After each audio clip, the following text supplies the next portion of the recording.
بزوتنەوەی گۆڕان هەر لە سەرەتای دروستبوونیەوە وەک مۆدێلێکی نوێی حیزبایەتی خۆی پێناسە کرد لە ناو گۆڕەپانی سیاسی لە لای من هیچ مۆدێلێکی نوێ و جیاوازی حیزبایەتی نەبوو. وەکو نەخۆشیێکی لاتۆ لەو حیزب تەقلیدیانە کە هەموو مەهامی سەرەکیانەوەی لە کۆنگرا بتوانن چۆن کەسی یەکەم هەڵبژێرن و مەکتەبی سیاسی و سەرکردایەتیان هەڵبژێرن.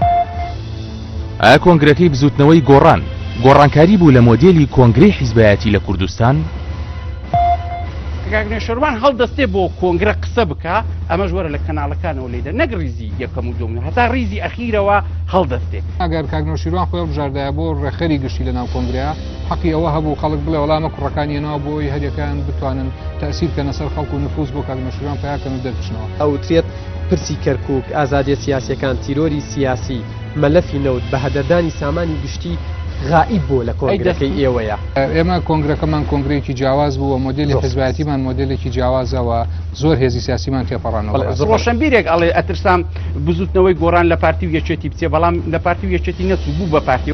دوو جار بیر بکەرەوە شەوی دووشەممە کاتژمێر 8:30 لە NRTO پێشکەشتان دەکرێت.